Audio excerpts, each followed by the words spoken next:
रहीम, मैं हूं अब्दुल गुलजार और आप देख रहे हैं DMM न्यूज। इस वक्त मैं मौजूद हूं पब्लिक सेक्रेटरीट मानसरा।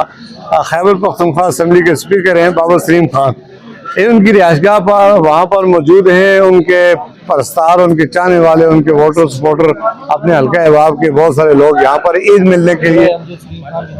हुजरा अमजद सलीम खान भी यहाँ पर हम मौजूद हैं और मेरे साथ उनके बहुत सारे चाहने वाले मौजूद हैं। आज ईद का दूसरा दिन है और कमाल सलीम खान साहब मौजूद हैं, रहनुमाए पाकिस्तान तहरीक इंसाफ के।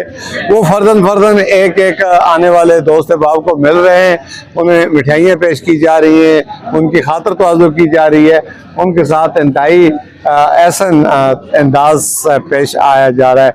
और इस वक्त बहुत सारे दोस्त अहबाब बाबर सलीम खान के मुलाकात के इंतज़ार में तशरीफ़ फरमाए और वो एक वफ़द के साथ यहाँ पर मीटिंग में मौजूद है। कुछ देर बाद वो भी हमारे सामने जब आएंगे तो अपने नाज़रीन से उनकी भी मुलाकात करवाएंगे। आज ईद का दूसरा दिन है और हुजरा सलीम खान पब्लिक सेक्रेटरीट मानसरा में हम इस वक्त मौजूद